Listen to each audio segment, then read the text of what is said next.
In Islam, we are taught to dress modestly. We are taught to dress modestly. This modest dressing is not just for the females, it is for the males as well. And we are taught to be of high character, conduct, values, and so on. This modest dress is supposed to calm us. It is supposed to bring about a sense of peace, a sense of equality. Whether you are rich or poor, whether you are fair or dark in complexion, Allah loves you. Remember that. And Allah loves you an unmatched love. It's up to you to reciprocate that. Remember my words. Allah loves you. But do you love Allah? That's the question. People say Allah doesn't love me. If someone says that, it's because they don't love Allah. That's the reason. Allah loves you. Do you love Allah? If the answer is yes, how can you give up your prayer? How can you start exposing yourself? I remember someone asked me a question, and I'm taking the liberty of answering it here because I think it's absolutely important. Why would Allah judge? This was the question, right? Why would Allah judge you based on your dress? Why do I need to cover my hair or my legs? Why would Allah actually judge me based on whether my legs are covered or my hair is covered? You see? These are the questions of today. So I said, for the same reason that He would judge you if you prayed or not, if you stole or not, if you did anything else or not. These are rules and regulations. You call yourself a Muslim. What is the meaning of a Muslim? Islam is generally interpreted in two different ways. Coming from Istislam, which means to surrender and to submit. Surrender. Who surrendered? Anyone who wants to call themselves Muslim, it means they have surrendered.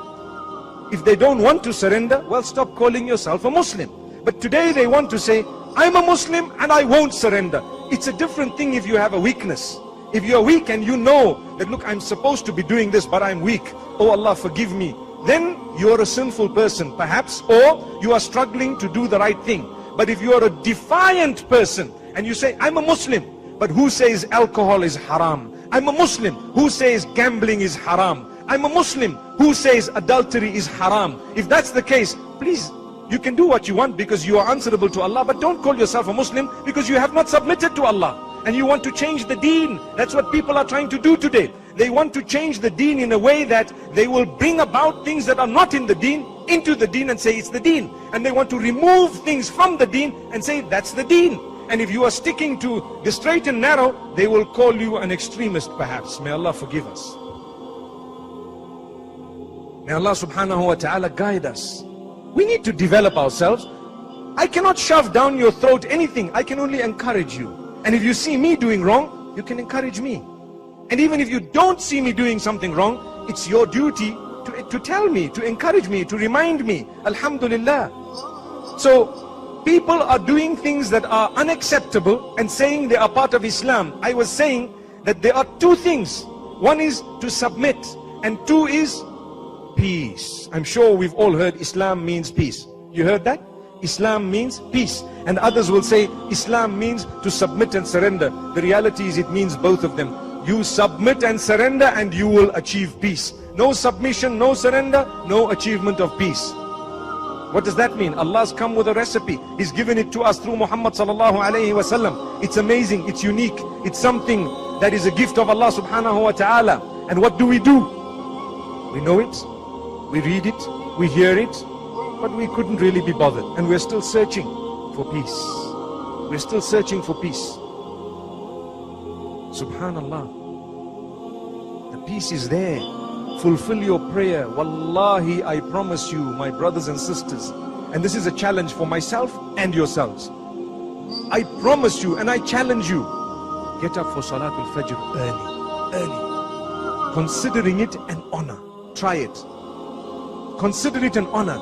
Set your clock 4:30, for example. And you know Salah perhaps will only be at 5:15 in the masjid, or I don't need to read Salah up to just before sunrise. One might argue and they might say that. But the challenge is to get up early. Get up really early for the sake of your Maker. I love Him. I'm going to get up at 4:30 for Him. I love Him. I'm going to get up at 4:30. And you know what? He tells us the rules and regulations I have stipulated for you are actually for your benefit. I don't want from you anything. ما أريد منهم من رزق وما أريد أن يطعمون. I don't want from them any sustenance. I don't want anything from them, nor do I want them to feed me. It's not about materialism. Allah says, I don't need your wealth. I don't need that particular food. In fact, إِنَّ اللَّهَ هُوَ الرَّزَّاقُ ذُو الْقُوَّةِ الْمَتِينَ. Allah says, indeed it is Allah who is the provider, the all-powerful. It is Allah who is the provider. He will provide for you. Develop a link with Him. Become friends with Him. Get close to Him. How? I will get up early for Salatul Fajr. I will make wudu. I will cleanse myself. And I will stand up in prayer, considering it an honor. Wallahi, I promise you, you will achieve peace in your heart for the rest of that day. Wallahi. Have we felt that? Have we felt it? I hear quite a few yeses, but we want to hear a few more yeses as well in the future. You get up for the sake of Allah. If you are ready to get up even before that and read Salatul Tahajjud, or at least make dua to Allah, pray, supplicate to Him at that time of the morning, you will achieve a lot of peace, a lot of comfort. Even though you will have challenges. By the way, who on earth does not have challenges? Who does not have difficulties? We think that we're on earth and life is supposed to be rosy. No way. Even a rose has thorns. You know that? So if your life is supposed to be rosy, well, I might say, okay, it is. But these 2-3 things are just the thorns in the path.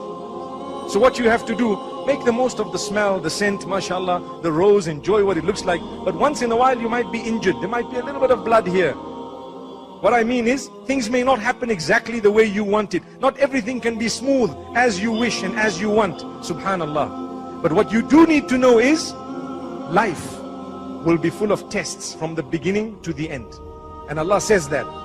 You were created to be tested. That's all. So what happens in a test? You have questions that are difficult. They cannot be easy all the time. You have situations to resolve that will not be so easy. They will be difficult. But Allah says, spend a few more years there, and inshallah you will get contentment. عَجَبًا لِأَمْرِ الْمُؤْمِنِ فَإِنَّ أَمْرَهُ كُلَّهُ لَهُ خَيْرٌ. The Prophet ﷺ says, the affairs of a true believer are amazing. They are strange in a unique, beautiful, positive way. Why? Because when something good happens, then a believer is thankful. So it's better for that believer. And when something bad happens to them, they bear patience. They are still content.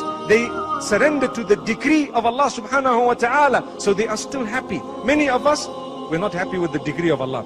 Allah chose that you will have this. You say, no, I don't want it. Well, you're not going to be able to change it. That's Allah. If He gave you hair in a certain way, a face in a certain way, if He gave you a complexion in a certain way, that's His choice. You cannot say, I'm upset with Allah. Allah chose your parents for you. There is nothing you're going to be able to do about changing that. Zero. That's something, in fact, you cannot even change.